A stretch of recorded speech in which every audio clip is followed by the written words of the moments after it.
So, of course, there's a lot to really talk about when it comes to Pokemon cards. And unfortunately, some of it is not as good. So, of course, welcome back to another late night with the Moth Queen. So, this was, needed to be talked about for a while, actually. So, this is, of course, going to be talking about Pokemon cards. Our thoughts on them, as well as our opinions on the whole, popularity around them. Now, of course, let's start with how popular Pokemon cards have been getting.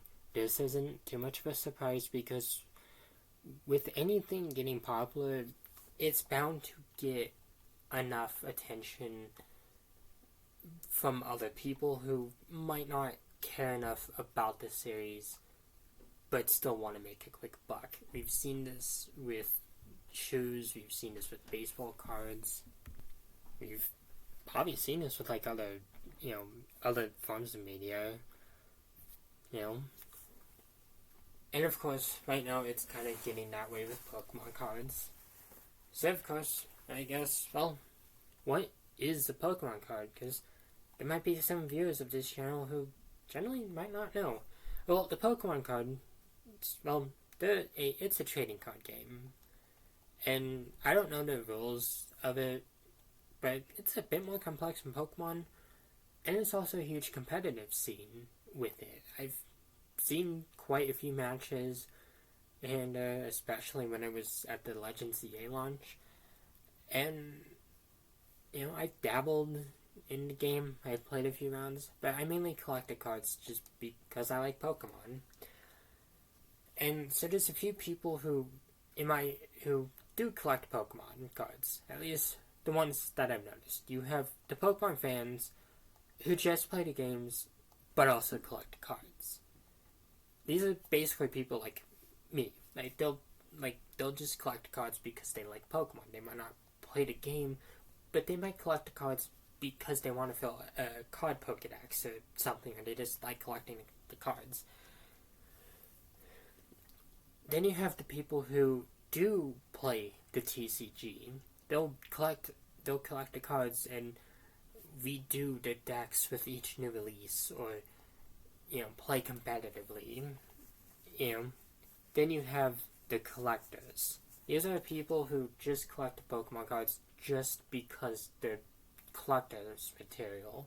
They might not do anything with them, but might collect them because they're popular. Then you have the resellers who do collect Pokemon cards and eventually resell them at a higher price. This might be years down the line or something like that. It might be even months. Then you have scalpers, which these are people who will buy in bulk and sell it at a later price. Well, at a higher price much later. We've seen this with quite a few Pokemon releases. We've heard about this online. We've even seen the videos of people getting into fights over vending machines. This is kind of an odd thing to get in a fight about, but okay. So of course, I guess what other sets that they do with Pokemon cards? Because there's more sets that there's sets that do seem a bit more common compared to other ones. So I guess we'll just list them off. The first set we of course have is of course the normal booster pack. These are of course of 10 cards, and arguably the most common. I've picked up these quite a lot.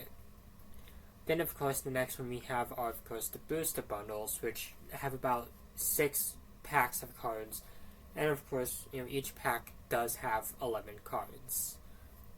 It always has one energy, quite a few Pokemon, and maybe 1 or 2 support items. That's pretty much it. And of course you have the booster bundles, the Elite Trainer boxes, which are 9 sets of cards with dice, damage coins, I think a poison coin. I'm not as too fluent in the TCG, but it comes with a lot of other material, such as card sleeves, a little booklet teaching you how to play the game along with what cards are in the set. Overall, it's just, like, these are there for the people who generally do want, I guess a complete collection of something. Then, of course, you have the ultra premium ones, which contain 16 card sets, and, that's really the only difference from what I've seen. And, of course, there's been other sets, there's been plenty of re-releases, like they've recently, at our GameStop, they recently had a Charizard bundle, which had sets from Journeys Together, Destined Rivals, Mega Evolution, and Phantasmal Flames in it. So they've done re-releases for older sets, which, in our opinion, is definitely cool because it does make it easier for people to be able to get these sets just in case they missed out on it. Because I know I've missed out on a few sets because I don't always have the time to really go there in the mornings. Not to mention, that brings me to the next topic. Campers. These are not an issue. These are just something I don't really understand. So there will be people who will camp outside a store for Pokemon cards. Now, this doesn't really hurt anyone because, well, I don't really think they're hurting anyone. They're just spending the night outside waiting for Pokemon cards. And, well, this isn't really the best thing to do, especially in fall when it does get cold. Not to mention, also, the last time I saw campers was when Phantasmal Flames released. And, well, they still had a bunch of Phantasmal Flames at my GameStop. And this was, like, literally, like, in the afternoon. They had been open for hours at that time. So, I don't really understand the campers. But, of course, they do not harm anyone. So, I guess, what are the pros of Pokemon cards? Well, the pros are definitely the fact that, well, people can be able to play the game. They can learn how to play a new game. They can collect really cool cards. Get some rare cards. I've gotten quite a few rare cards from opening these sets up on YouTube. It might allow them to make new kinds of content. Like, I opened the Pokemon cards up on YouTube because it was generally fun to do, and it got more attention. And it was something new to do on YouTube. And of course, it also can help make new memories and new friends. I've met quite a few people who do dabble in Pokemon cards. So I'd say I've had a positive experience with Pokemon. But then we of course have the negative parts of the trading card game. And as of course resellers. I talked a bit about them earlier in this video, and the TLDR is that these are just people who might just sit on a product for a bit, then resell it years later, or even months later. I've seen these sellers on sites like Amazon and eBay.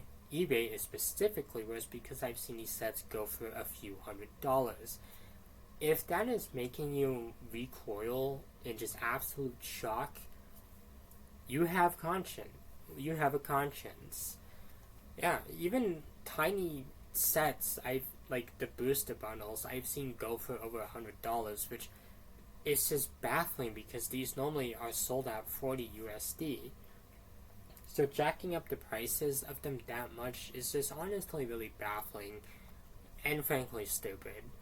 Then of course we have the scalpers, which these are people who will buy in bulk and just sell it. They'll jack up the prices and expect people to buy them. And the worst thing is that there are people who do buy these sets, which is just honestly just shocking and quite sad. And that's kind of the thing. It's not like these Pokemon sets will only have one specific Pokemon in them. Like take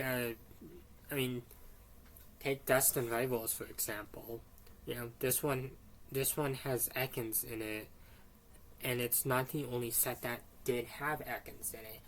In fact, the 151 set did have Ekans in it, and more likely, Ekans has been in other sets too. Don't quote me on that, because some of the ones that I have open do not have Ekans. But it's the same thing with Unova. Like, Leavanny. You know, Leavanny is not a rare Pokemon to find in the TCG. It might not be in some sets, but, it's not like we haven't had it in other sets before. So you're not buying these sets for a specific Pokemon, you're just buying these sets for specific cards. And that's kind of what really drives the value. Like, Pikachu on its own isn't really a rare Pokemon, but it's just the fact that Pikachu is on a specific card is what drives its rarity. Like, it might be a, special foil Pikachu with maybe a rainbow on a card. But in another set, it might just be a normal Pikachu. It's the same Pokemon, but it's what's on the card that really feels like it probably drives the value of it. Now, this is just speculation. I do not claim to have any knowledge about what makes a Pokemon card rare, other than the fact that it's a rare card. And this is kind of what really just seems to be driving scalpers, is that people will pay money for these sets. They want the set and not the card. And unfortunately, there are people who do pay these scalpers. I haven't really fallen victim to scalpers, but I've seen a bunch of cards just skyrocket in value, and it's honestly just kind of annoying. It doesn't help that Nintendo themselves have also, increased the price of some older sets. Like the 151 set, this came out back in 2023, and the cheapest I found it was $300 from Pokemon. And these sets, and this is the Elite Trainer box, by the way. These sets normally go for about $100 with other Elite Trainer boxes. So, prices on Pokemon cards are definitely just getting really insane, and it's not just scalpers or the companies, it's just kind of some of the fans. Now, this is not criticizing anyone who does open these packs up on YouTube or talks about Pokemon cards. No. Those people are kind of cool. Well, they're actually pretty cool. This is talking about the people who are fighting over cards. I've seen quite a few videos about people just fighting with cards, or people who are really only getting into, these just as a investment, and it's really honestly kind of stupid, to be honest, because again, this is a game made for kids, not a way for adults to make money on. And I have quite a bit of distaste for resellers, Pokemon card investors, and scalpers, because I'm not going to say they're all the same, but what they are doing is just something that isn't really all that cool. And of course, that's all I really have to say for the negative parts of Pokemon cards. So I guess, my other neutral thoughts, are the releases cool? Have there been any awesome sets released? And, what can happen in the future for these?